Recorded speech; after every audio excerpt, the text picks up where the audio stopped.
dia. Gostaria de cumprimentar também o pessoal que nos ouve pela internet, o pessoal que está conectado à Rede Amigo Espírita. É sempre uma alegria muito grande começar um domingo desta forma, encontrando amigos e com a oportunidade de estudar mais um pouco essa doutrina que nos ilumina, que nos conforta nessa caminhada, por vezes tão desafiadora, que é estar num mundo de provas e expiações. Nosso mundo está melhorando, mas ainda leva um tempinho para atingir o nível que todos nós desejaríamos para podermos fruir a tranquilidade, a serenidade. Ainda vivemos neste mundo abraços com grandes questões que nos desafiam a aplicar o nosso potencial de inteligência e criatividade para dar-lhes uma solução adequada.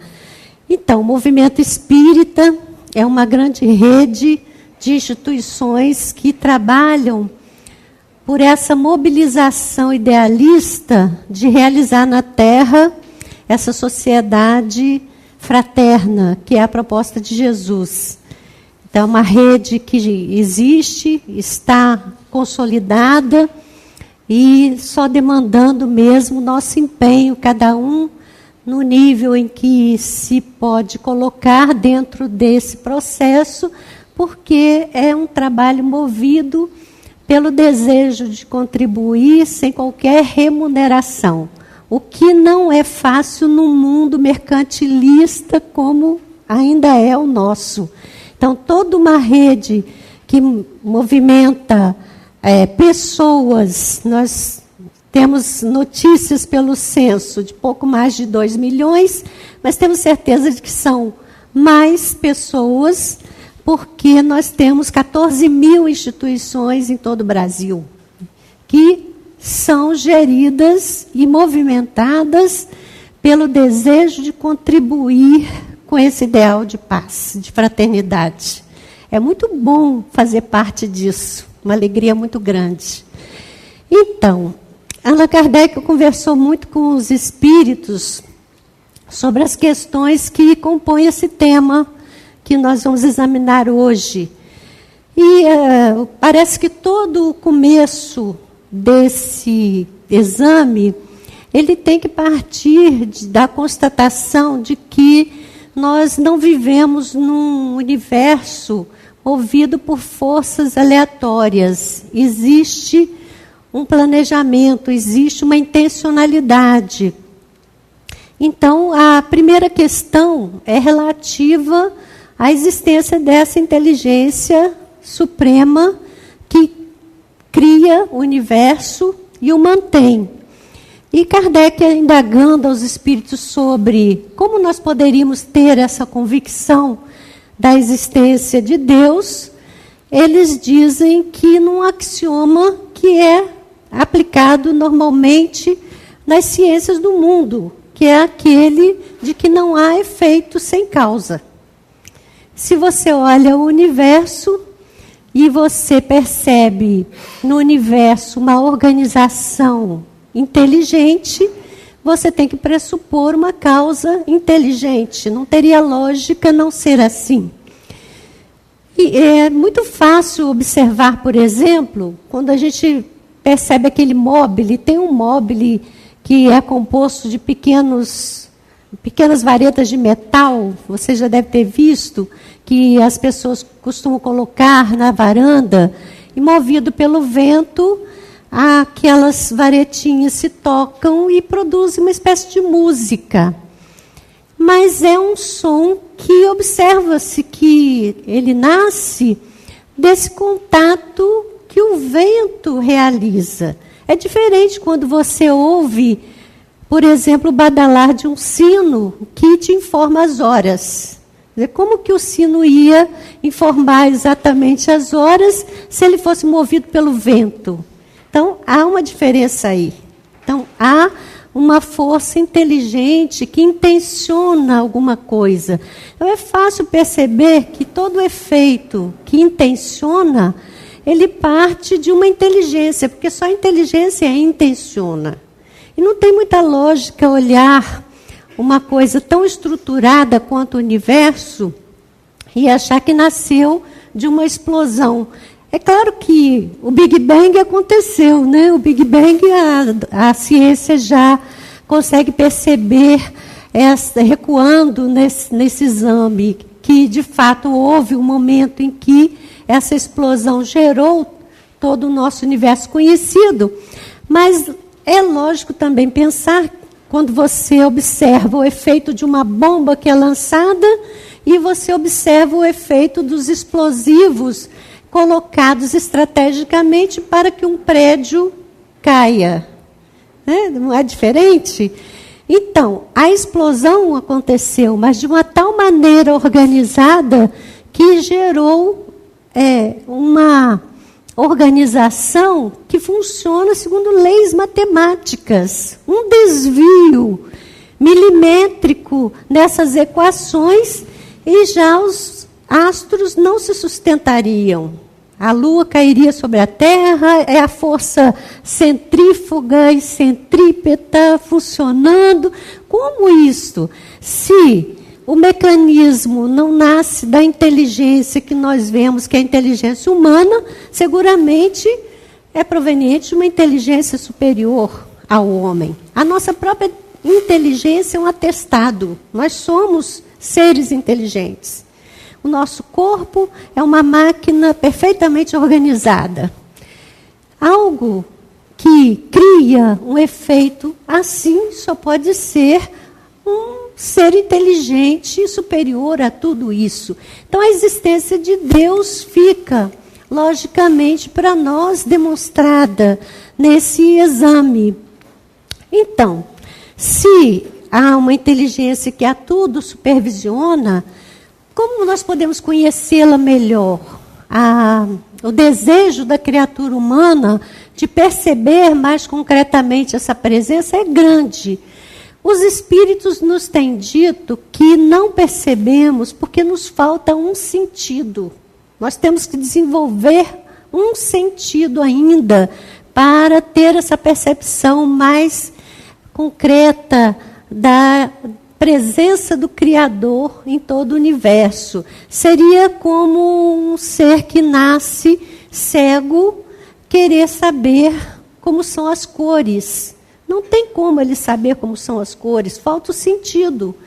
É da mesma forma, nós somos seres de um nível evolutivo que ainda nos falta o desenvolvimento de um sentido para ter essa percepção mais direta, mais palpável do Criador. Mas nós podemos conceber o Criador pela análise lógica, que a nossa mente é capaz desse processamento lógico de ideias. Então, por uma análise das ideias, nós podemos ter uma percepção muito aproximada. E aí o codificador traça logo no início, em A Gênese, todo um conjunto de ideias que nos auxiliam a perceber que Deus tem que ter determinados atributos, pois senão não seria Deus, senão haveria algo maior do que Ele. Então, esses atributos, eles têm que estar presentes, que é o atributo da onisciência, da justiça, da misericórdia. E vai o codificador tecendo esses comentários que são muito lógicos para nós. E, diante desses atributos do Criador, o codificador, assim, muito, aquele bom senso encarnado, ele nos diz o seguinte: essas ideias que nós já conseguimos fazer a respeito de Deus, elas são o critério para nós analisarmos tudo aquilo que as pessoas nos proponham em relação à vida universal, em relação aos processos da experiência humana no planeta. Então, nós temos que perceber que essas ideias que nos sejam propostas, elas nos auxiliem a confirmar os atributos de Deus. Uma ideia que reduza um atributo que seja, ela já não pode estar com a verdade. Então, por que nós estamos tecendo todas essas considerações? Porque nós queremos focar a reencarnação e a lei de causa e efeito, que nós já vimos que causa e efeito é um axioma que a ciência aceita tranquilamente. Todo efeito tem uma causa. As possibilidades que se desenham na perspectiva da humanidade são 4. Você pode olhar a vida e entender que só existe mesmo isto, que está aqui e agora. Esse corpo é uma máquina biológica que se constrói por leis da genética, e esse ser vai experimentar todas as tribulações da existência, vai estabelecer vínculos afetivos, e a morte vai acabar com tudo. Depois da morte, nada sobra. Não existe a sensibilidade, a inteligência, tudo só existia no corpo. Essa é uma possibilidade. É uma das ideias que a nossa cultura nos apresenta. É a ideia materialista. Só existe isso e acabou. A segunda possibilidade é uma ideia que admite a sobrevivência de algo no ser, mas percebe esse algo como uma porção de um todo. O ser espiritual, ele é uma porção de um oceano de energia que exista no universo. O corpo é matéria. Quando a morte acontece, o corpo material se desorganiza e essa porção que não é matéria vai ser devolvida ao todo. Como se você retirasse de uma bacia um copo de água e depois jogasse de volta. Não há diferenciação. É a ideia panteísta. É uma outra possibilidade. Você tem a possibilidade do entendimento convencional das religiões estabelecidas em maioria na nossa cultura, que propõe uma teologia do cristianismo, em que a sobrevivência do ser é real depois da morte, mas ele tem um destino fixado irrevogavelmente. Esse indivíduo, depois que o corpo morre, ele poderá ir para o céu ou para o inferno, ou tem uma possibilidade intermediária na teologia católica, o purgatório. Então, são 3 possibilidades até agora. Dessas 3 possibilidades, nós analisamos, nenhuma delas nos explica as diferenças observáveis aos olhos vistos no cenário em que nós nos encontramos.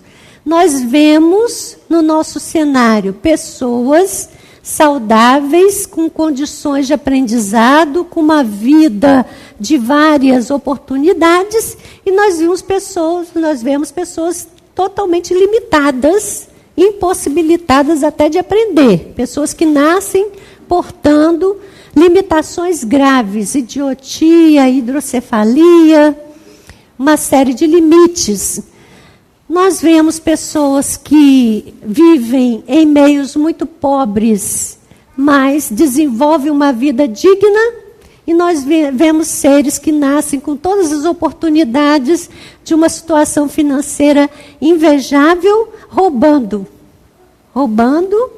de uma forma ostensiva. Não é um pedaço de pão para matar a fome, não. Roubando milhões. Então, isso está no cenário da nossa existência. Está aqui, está agora.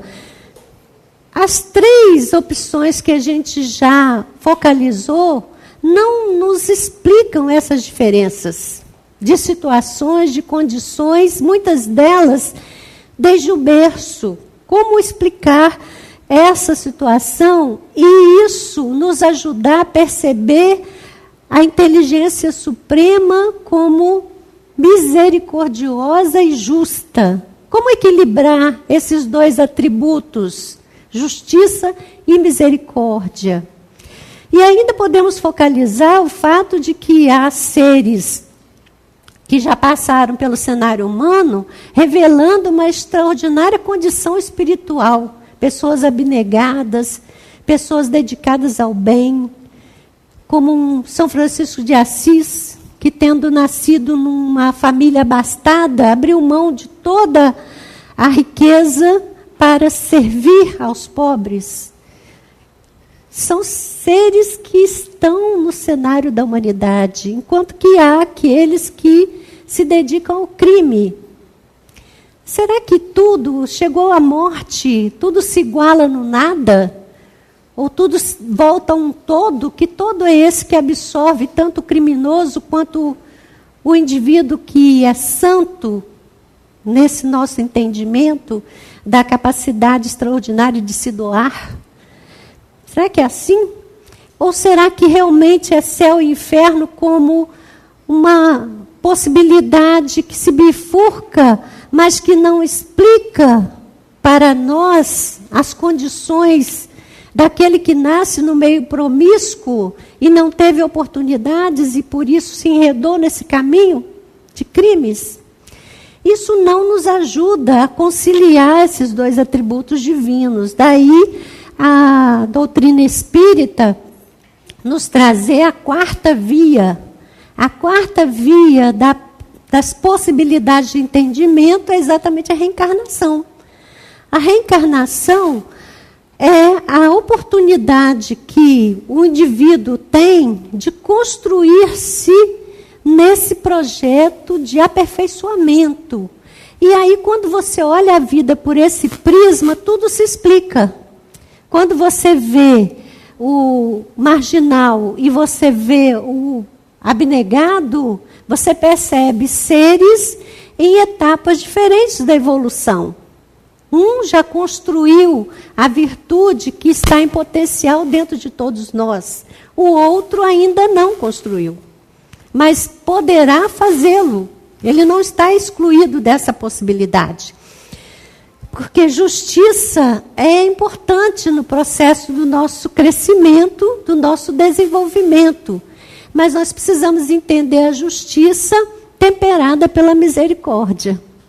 Bom, o Espiritismo nos fala da reencarnação. A reencarnação é a oportunidade que o espírito tem de desenvolver a cada momento todo o seu potencial. Aquilo que não foi trabalhado numa existência, haverá outra existência em que esse indivíduo poderá trabalhar.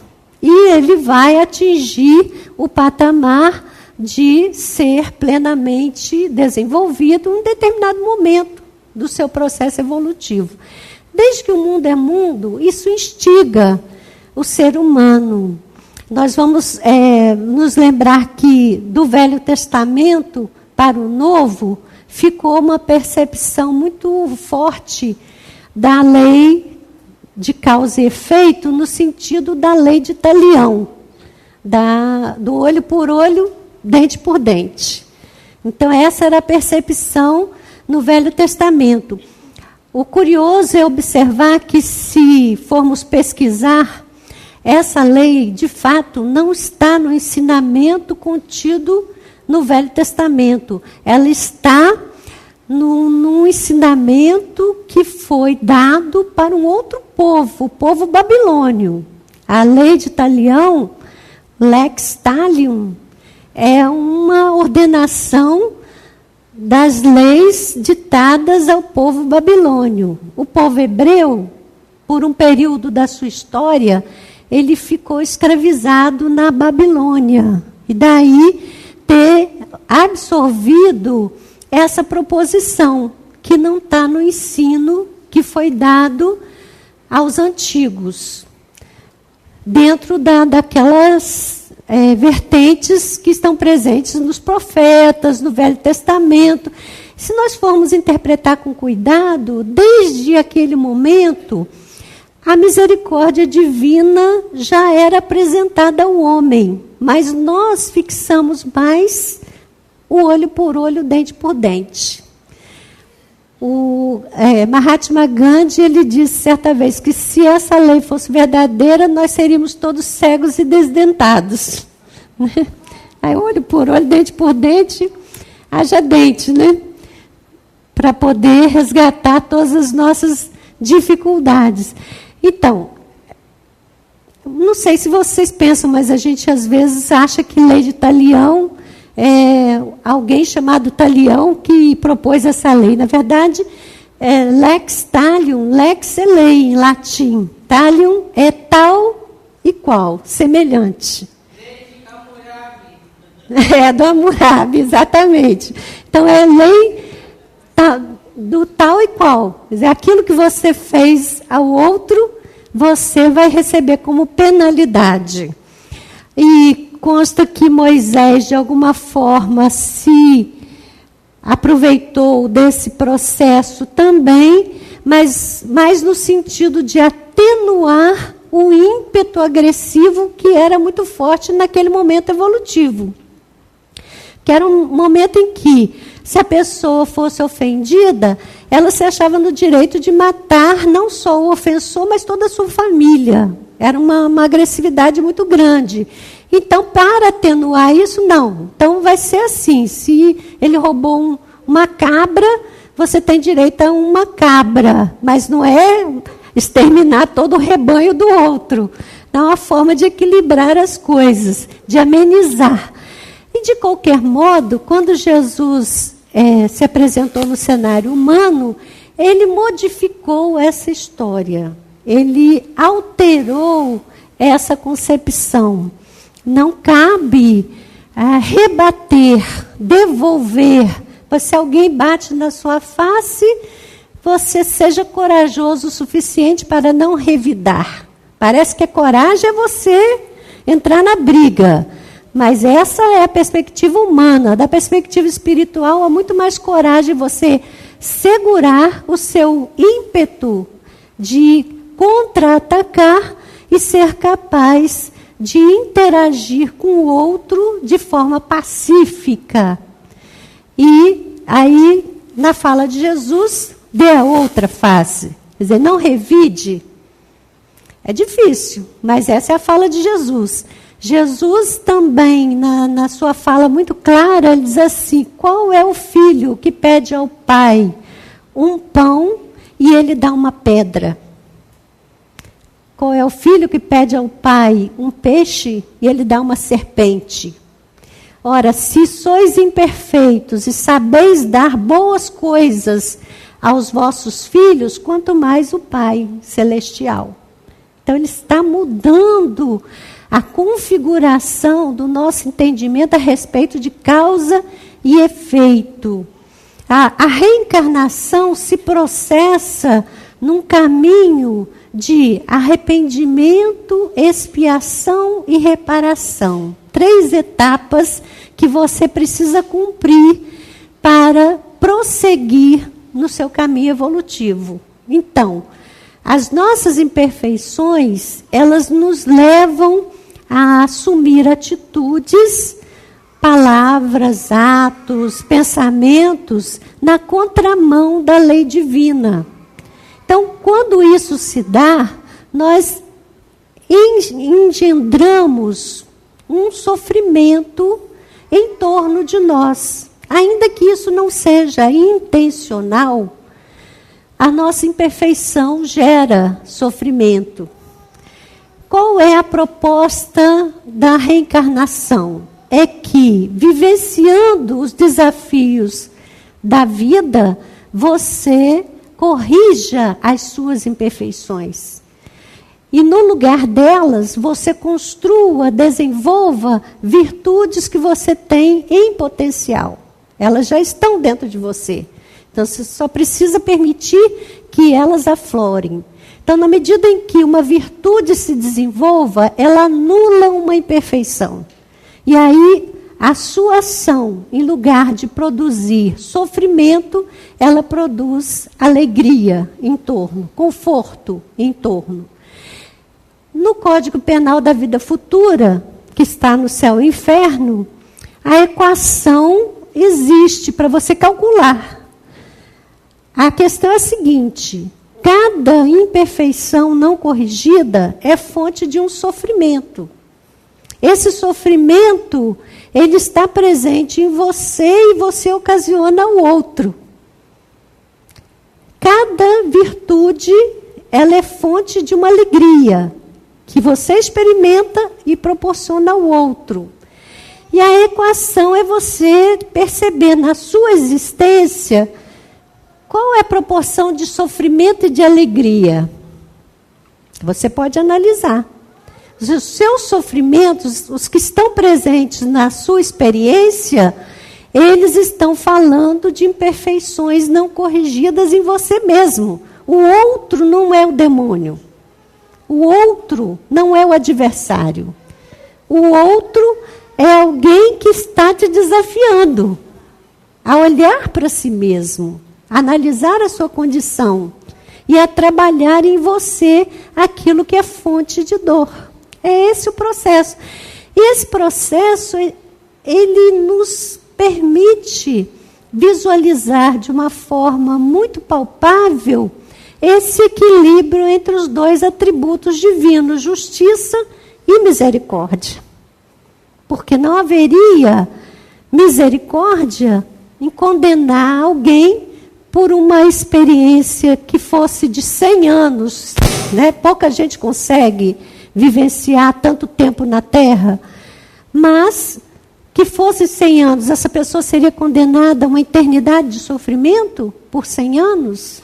Isso é justiça? Até a justiça dos homens é melhor do que essa, porque condena e com 1/6 do cumprimento da pena o indivíduo já pode ter semi-liberdade, não tem? Não é assim? Até a justiça dos homens está mais amena do que esta. Então, é o que Jesus diz. Se nós, na nossa limitação, sabemos fazer algo que gere possibilidades para o nosso semelhante, quanto mais Deus.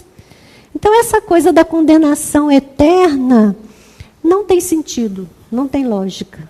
Não é possível se nós entendemos Deus como inteligência de suprema bondade, misericórdia e justiça. Então, mas também seria muito injusto igualar pessoas que tiveram uma vida de dedicação ao semelhante com pessoas comuns que ficam na zona do conforto. Não fazem o mal, mas também não fazem o bem. Seria justo dar a ambos a mesma condição? Pois não. Até porque, quando Pedro perguntou, mestre, quantas vezes devemos perdoar o nosso irmão? Ele diz eternamente. Se nós que somos maus, temos que perdoar eternamente, o Criador... Quanto mais o Criador, né? Ele está comentando aqui, lembrando aquela passagem que Pedro pergunta a Jesus, quantas vezes eu devo perdoar ao meu semelhante? Aí Pedro, achando que ele estava muito bonzinho, até 7 vezes, e Jesus diz até 77 vezes. Ele faz um jogo de palavras aí. E esse jogo de palavras é para nos indicar que esse número é ilimitado. Você deve perdoar sempre. Por que devemos perdoar sempre? Porque nós também precisamos do perdão do outro. O detalhe é que somos todos espíritos do mesmo nível evolutivo. Assim como alguém, de repente, me afeta, eu afeto o outro nas minhas atitudes, no meu comportamento. Então, se nós não tivermos essa movimentação de tolerância, de compreensão, a vida se torna inviável. Aí ele lembrou bem, se nós somos orientados por Jesus a perdoar ilimitadamente, quanto mais não é a capacidade de nosso Criador de nos perdoar. Até porque, na verdade, Ele não se ofende com as nossas questões. Ele nos conhece mais do que nós mesmos nos conhecemos e Ele sabe do que nós somos capazes, daquilo que vamos fazer, e Ele entende, claro, e nos aguarda a nossa disposição de aproximação com Ele. Ele se oferece a essa aproximação, só depende de nós, porque Ele está em toda parte. É assim que é o cenário. Se uma encarnação nós não temos a oportunidade de nos aproximarmos convenientemente do Criador, não estaremos excluídos dessa possibilidade, porque teremos outra chance. Então, os espíritos dizem algumas coisas muito taxativas para Allan Kardec. Primeiro, eles dizem que Deus impõe ao ser espiritual a encarnação. Eles não dizem permite ou sugere, eles dizem Deus impõe. E nesse mesmo capítulo do Evangelho segundo o Espiritismo, que trata da reencarnação, é um capítulo em que essa fala se repete. Deus impõe a encarnação. Nenhum ser espiritual criado por Deus chegará ao ápice do desenvolvimento sem passar pelos desafios de experimentar essa internação na escola da vida num corpo biológico. A ligação do espírito com a matéria, em primeira mão, é a possibilidade que nós temos de desenvolver um aprendizado de como lidar com a matéria. Nós somos seres espirituais, mas o universo se compõe de matéria e espírito. Então, nós vamos precisar aprender a lidar com essa matéria que está presente em todo o universo. O aprendizado se desenvolve pela utilização de uma equipagem material, que é um corpo sensível, estruturado para nos permitir a relação com o outro e com o meio ambiente.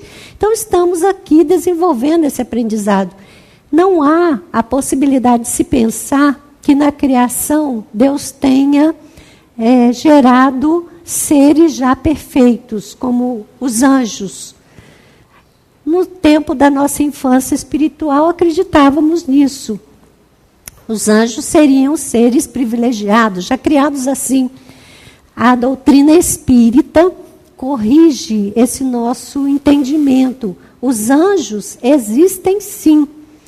Eles compõem a população invisível que nos acolherá um dia, porque todos nós somos anjos em potencial. Nós estamos destinados à angelitude. Nós vamos desenvolver as nossas virtudes até o momento em que também seremos nessa comunidade angélica que expressa no universo a capacidade de cocriar. Tudo que existe é criado por Deus, mas as inteligências que Deus criou, elas também têm o potencial de criar dentro dos seus limites. Nós mesmos, na nossa imperfeição, nós somos capazes de criar não só filhos biológicos, como nós somos capazes de criar obras de arte. E a magnífica capacidade humana de criar a beleza. A gente tem esses exemplos à vista todo o tempo. Então, somos inteligências. É próprio da inteligência criar. Nós criamos num plano limitado. Deus cria ilimitadamente. E todos aqueles que caminham, quanto mais avançam nessa jornada, mais amplo se torna para esse indivíduo a sua condição de criar também, utilizando a matéria-prima que Deus oferece, que é essa energia primordial, Kardec chamou fluido cósmico universal. Então, lei de ação e reação. Essa lei, muita gente utiliza a palavra karma, porque a palavra karma, ela significa ação e reação, né? Kar é ação e ma é a reação, na língua em que ela foi criada. Mas a conotação que as pessoas dão ao karma, geralmente é inadequada à lei que a doutrina espírita nos propõe, porque as pessoas atribuem a esse karma um caráter de irrevogabilidade, de inflexibilidade. Se o indivíduo furou o olho, vai ter o seu olho furado. Se o indivíduo matou ele vai ser morto. Não há esse caráter assim taxativo que seria muito mais pertinente à lei de Talião do que propriamente a justiça divina, porque temos que lembrar que a justiça divina, ela está temperada pela misericórdia. Deus, ele jamais vai nos impor uma condição para que nós falhemos.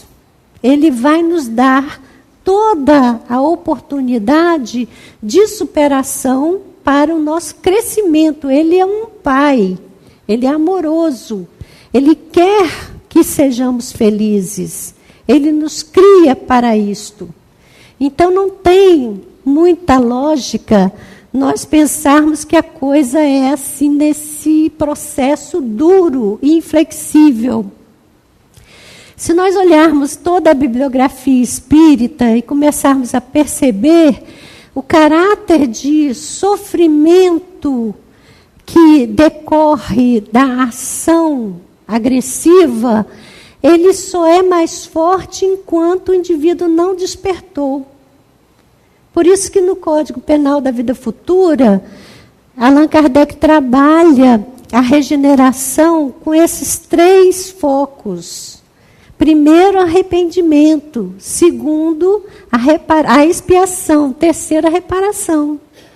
Então, são 3 focos que vão pedir a nossa movimentação. Deus não pode nos regenerar sem um movimento nosso nesse sentido. O primeiro passo é arrepender.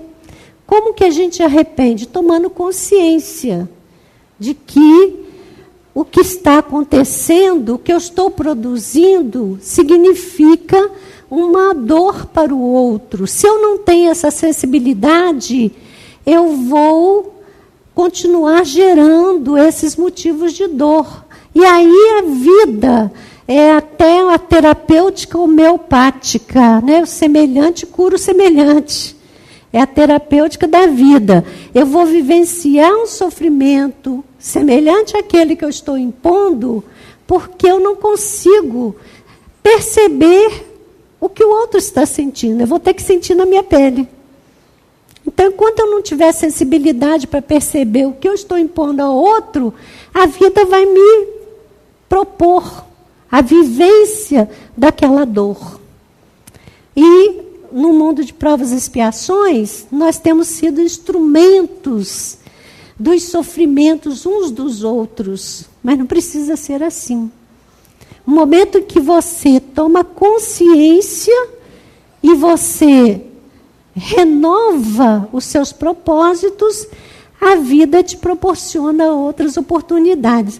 A história mais ilustrativa disso que nós estamos falando, e com certeza vocês já ouviram contar de alguma forma, ela é contada no livro A Vida Escreve, por Hilário Silva.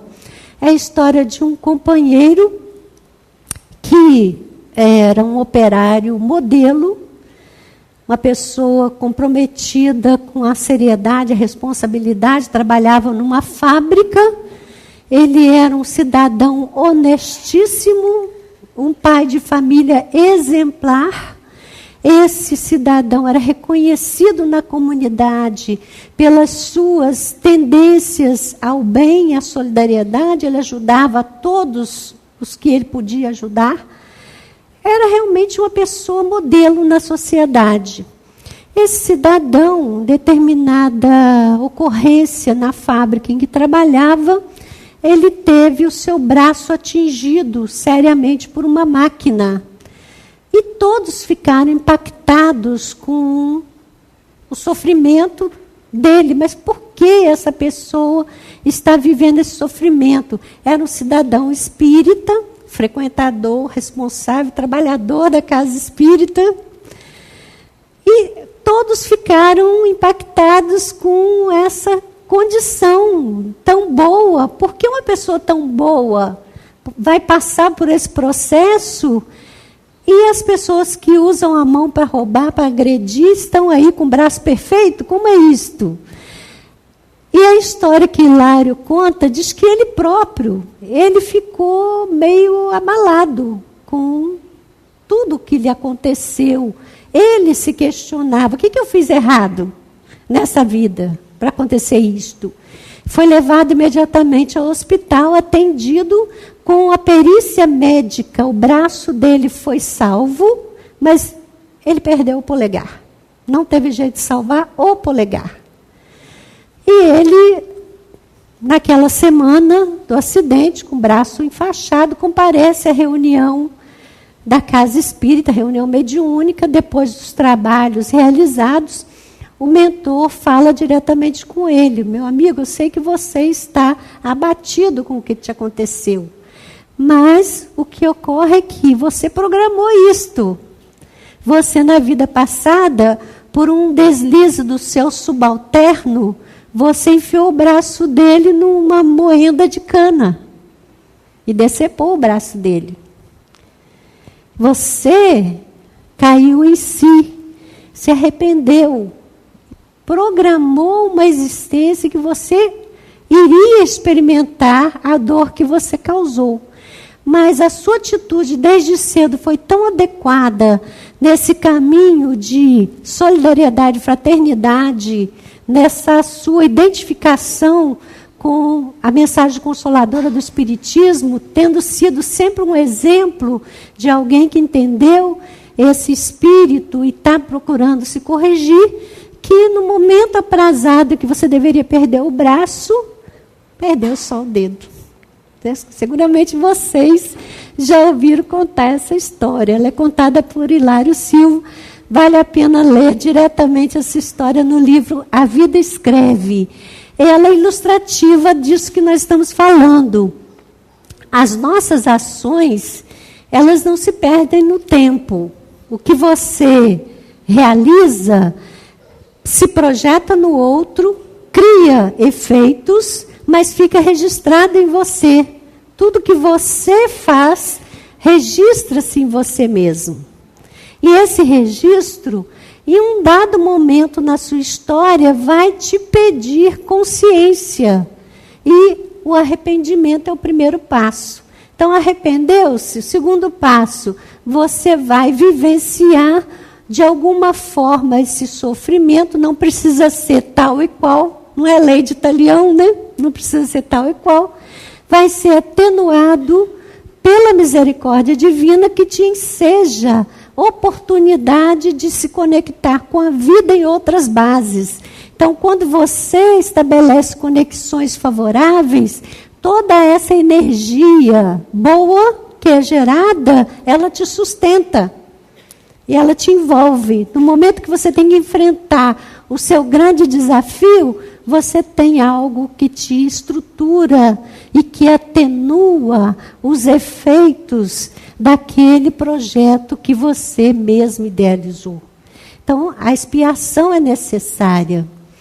E na terceira fase, você vai conviver com as mesmas pessoas que se sentiram prejudicadas pela sua ação, e você vai reparar, você vai conviver em outras bases, oferecendo a essas pessoas aquilo que elas desejam, que é o carinho, que é a compreensão. Quem é que não quer isso, gente?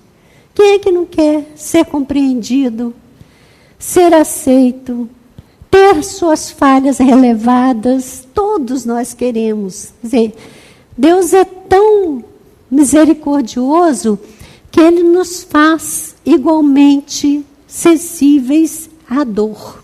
Eu não posso dizer que eu não sei o que o outro está sentindo se eu lhe der um beliscão. Eu posso dizer? Eu sei bem o que é um beliscão, porque a gente sente na gente da mesma forma que o outro vai sentir.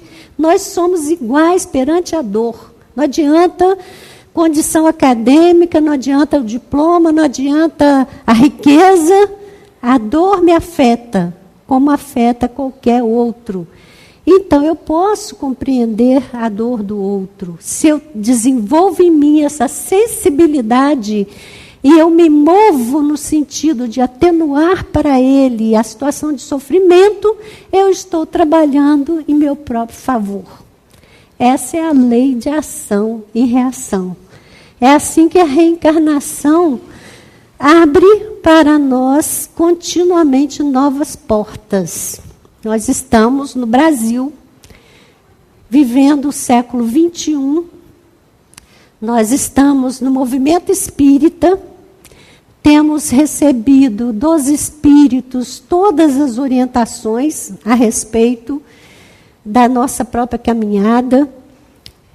Fazemos parte de um movimento único, ímpar, que é um movimento que caminha no sentido do que Jesus aponta, da mobilização de energia em favor do reino de Deus na terra, que é o reino da fraternidade. É esse o apontamento da lei que Jesus veio explicitar para todos nós. Nós podemos atuar de forma a contribuir para que esse movimento cresça e se organize cada vez mais.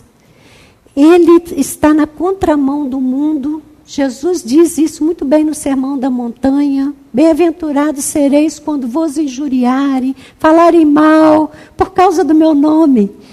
As pessoas falam, você é bobo, você é pacífico demais, você não defende seus direitos, você não se confronta. As pessoas vão falar mal, porque o mundo não entende a lei de Jesus.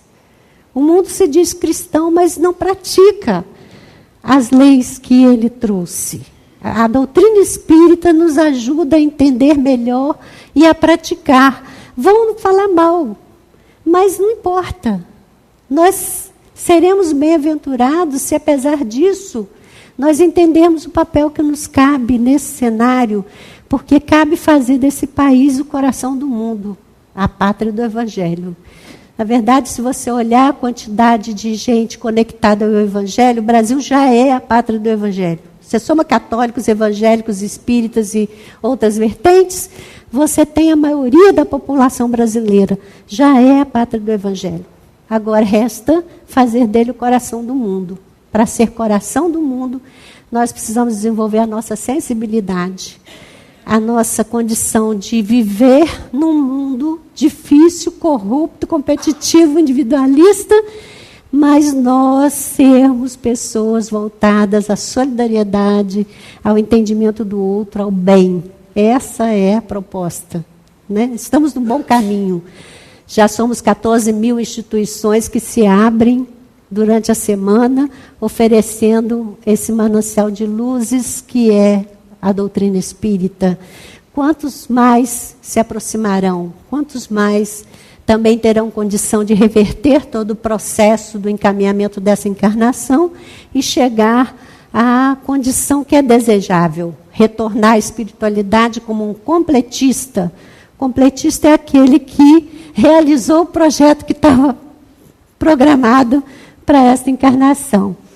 Todo tormento que estiver nesse cenário, ele é superável, quando dentro de nós existe essa certeza inquebrantável de que à nossa frente segue o mestre dos mestres, realizando a parte que lhe cabe. O mundo não caminha aleatoriamente, existe um timoneiro firme, gerenciando todo o processo. Então a gente encerra com um texto que recebemos certa vez de Carmen Sinira. Ela fala de reencarnação. E ela fala da experiência de alguém, que não somos nós, mas poderíamos ser nós, né? Ela diz assim: ele vinha pela estrada curvado ao peso dos anos, trazia nas costas um saco. Seus trajes eram trapos de pano. Caminhava lentamente num passo compassado. Os seus olhos viam à frente, mas trazia na mente o passado. A juventude risonha, os dias sem muito cuidado, os pais, os amigos, o carinho e todos os anos dourados que fizeram nesta vida, pensava o pobre a cismar. Não havia uma resposta, não podia adivinhar. Mas na memória profunda, a voz da consciência a advertia e orientava. Trabalha, luta e ora. Paciência, paciência. O nosso pobre amigo, apoiado em seu bordão, teria a luz que procura se pudesse perceber a outra encarnação. Tivera luxo, riqueza, poder incomensurável, mas não tiveram o amor, que renova a vida e traz a luz inefável. Meu amigo, aí está uma lição para a vida. Sejamos fortes, vigilantes, não esmoreçamos na lida. Se há espinhos na estrada, não sabemos o que outrora semeamos para colher esses problemas de agora. Peçamos, portanto, a Deus a sua luz e clemência, e ouçamos a voz que no íntimo clama sempre advertindo. Trabalha, luta e ora. Paciência, paciência. A paciência é a ciência da paz. Muita paz a todos. Que Jesus nos abençoe.